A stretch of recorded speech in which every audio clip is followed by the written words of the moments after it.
Après avoir vu comment l'on peut imprimer une fiche pour le recueil des absences et des présences, il serait intéressant maintenant que ces absences qu'on puisse les marquer dans le logiciel.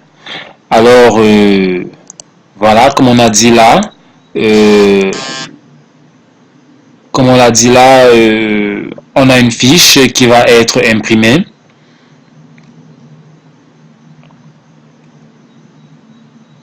Voilà, cette fiche est imprimée, elle est remplie, on met le total d'heures d'absence par jour. Voilà. Et après avoir mis ce total d'heures d'absence par jour, simplement, on va récupérer la fiche et nous allons maintenant nous intéresser au deuxième bouton. Voilà, absence et permission. Vous allez simplement cliquer dessus. Alors, pour enregistrer les absences d'une salle de classe, nous allons simplement choisir d'abord ici la salle de classe, 5e A, puisque nous avons commencé avec cette salle de classe. Et nous allons cliquer là sur le bouton tout en orange, enregistrer absence. Donc vous choisissez la salle de classe et vous cliquez sur le bouton enregistrer absence. Voilà. Et maintenant que nous avons cliqué dessus, regardez bien là. Nous avons une date qui nous est proposée là. C'est la date du jour.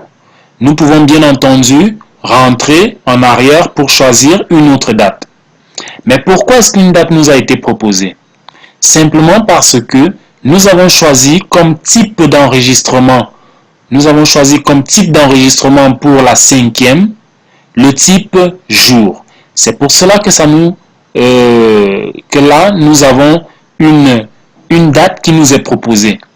Donc, les heures d'absence que nous allons enregistrer ici seront enregistrées pour ce jour. Dès que nous allons nous rendre à une autre date, nous pourrons enregistrer les heures d'absence pour cette autre date. Nous allons essayer de voir la différence entre les deux modes d'enregistrement.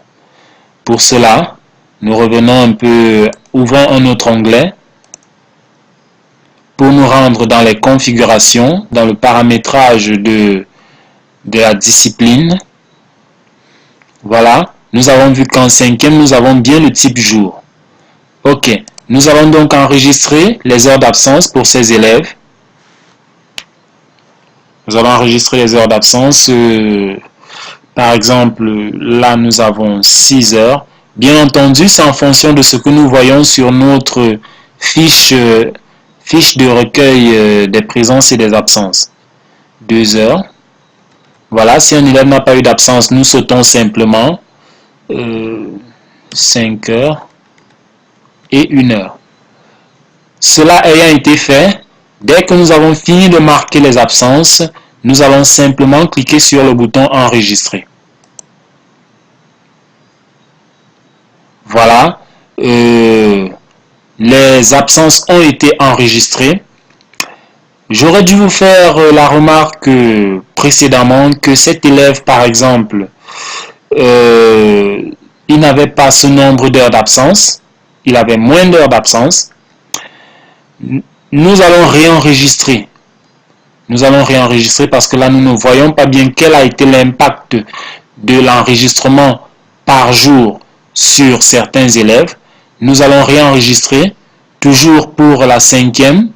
Imaginons que nous avons notre fiche pour toute la semaine. Ça veut dire que nous allons enregistrer pour la 5e le lundi, le mardi, ainsi de suite. Voilà, nous voulons enregistrer.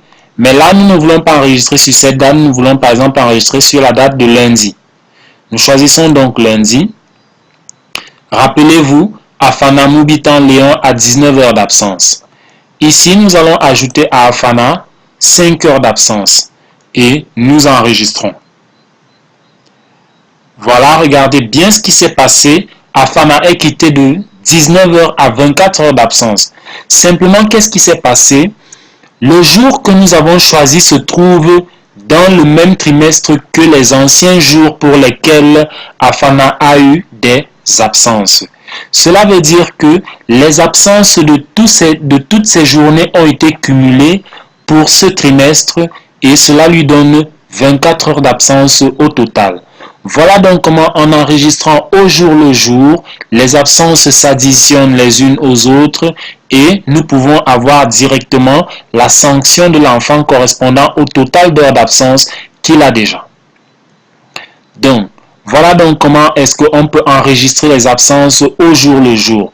Simplement si au préalable, nous avons pris soin de renseigner que pour ce niveau, nous voulons le type d'enregistrement jour. Bien maintenant, pour le type d'enregistrement période, là nous voyons par exemple que nous avons un type d'enregistrement période en seconde et en première.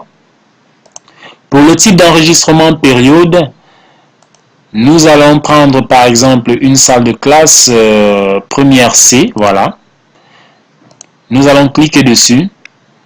Vous voyez que pour le type d'enregistrement période, là nous n'avons pas à sélectionner une date. Vous n'avez pas à sélectionner une date, simplement vous avez à renseigner les heures d'absence. Ici, le logiciel va comprendre que vous-même vous avez pris soin de renseigner de cumuler toutes les heures d'absence d'un élève pour le trimestre et vous venez simplement marquer ici ce que l'enfant a comme heure d'absence.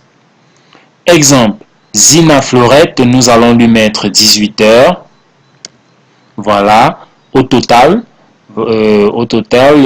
Ensuite, nous allons prendre Gadou, à qui nous allons mettre 25 heures. Nous allons nous arrêter là pour ces deux élèves et nous cliquons sur enregistrer. Rappelez-vous des noms Gadou et Zina. Nous cliquons sur enregistrer. Si nous recherchons donc ici Zina, voilà, vous voyez bien Zina Florette a 18 heures d'absence. Et si nous recherchons Ngadou, vous voyez bien que Ngadou a 25 heures d'absence. Et bien voilà comment nous pouvons enregistrer de façon périodique toutes les heures d'absence des élèves d'une salle de classe.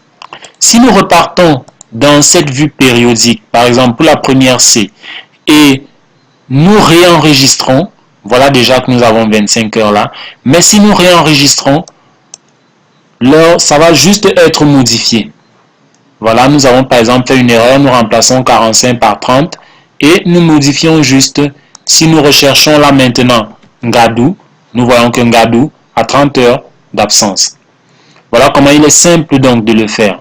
De la même façon, si nous nous rendons en 5e A là, pour là où nous avons défini le type d'enregistrement par jour, si pour une journée dans laquelle nous avons déjà enregistré, par exemple le 5 là, vous vous rappelez que le premier enregistrement qu'on a fait c'était pour le 5. Si pour une journée dont on a déjà enregistré, on fait un autre enregistrement, par exemple là, je vais mettre 3 heures d'absence pour Afana. Nous nous rappelons que Afana est dans 24 heures d'absence. Si nous enregistrons, simplement une mise à jour va être faite. Vous voyez que le nombre d'heures d'absence d'Afana a diminué. En fait, qu'est-ce qui s'est passé?